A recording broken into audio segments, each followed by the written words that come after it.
Brazil ফুটবলের বর্তমান অবস্থা সত্যি হতাশাজনক। বিশ্বকাপের ইতিহাসে ৫ বারের চ্যাম্পিয়ন হলেও বর্তমানে তাদের পারফরম্যান্স চোখে পড়ার মতো খারাপ। সেই ২০১৪ বিশ্বকাপে জার্মানির কাছে ৭-১ গোলে বিধ্বস্ত হওয়ার পর ৭ সংখ্যাটি যেন তাদের পিছুই ছাড়ছে না। এই ৭ সংখ্যাটি আবার ফিরে এসেছে সাম্প্রতিক কোপা আমেরিকা ও বিশ্বকাপ বাছাই পর্বে। ২০২৬ বিশ্বকাপের বাছাই পর্বে ব্রাজিল ইকুয়েডরের মুখোমুখি হতে যাচ্ছে।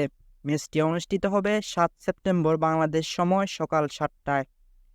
এই ম্যাচটি ব্রাজিলের জন্য অত্যন্ত গুরুত্বপূর্ণ, কারণ তারা ছন্নছাড়া পারফরম্যান্সের কারণে তালিকার ষষ্ঠ স্থানে অবস্থান করছে।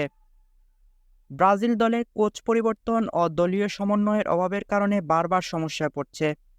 দলের সেরা তারকা নেইমারকে এই ম্যাচেও পাচ্ছে না ব্রাজিল, ফলে ভিনিসিয়াস রদ্রিগোরা সামলাবেন ব্রাজিলের আক্রমণভাগ।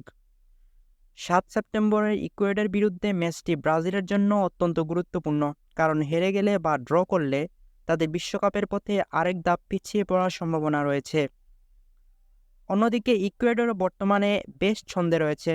তারা পয়েন্ট তালিকায় ব্রাজিলের এক ধাপ উপরে রয়েছে। তাদের সাম্প্রতিক পারফরম্যান্স বেশ ভালো এবং ব্রাজিলের মতো একটি বড় দলের বিপক্ষে তারা ম্যাচ অবশ্যই জিততে চাইবে। ইকুয়েডরের আক্রমণাত্মক খেলোয়াড়রা ব্রাজিলের রক্ষণভাগের জন্য বড় চ্যালেঞ্জ হতে পারে। অবশ্য দুই দলের মুখোমুখি দেখায় বেশ এগিয়ে রয়েছে ব্রাজিল। দুই দল পরস্পরের মুখোমুখি হয়েছে মোট ৩৫ বার, যার মধ্যে ব্রাজিল জিতেছে ২৭ বার, ৬ ম্যাচ ড্র হয়েছে এবং মাত্র ২টি ম্যাচে ইকুয়েডর জয় পেয়েছে। ব্রাজিল বনাম ইকুয়েডরের ম্যাচটি বাংলাদেশের কোনো স্পোর্টস চ্যানেলে সরাসরি সম্প্রচার করবে না। সেই ক্ষেত্রে মোবাইল অ্যাপ একমাত্র ভরসা।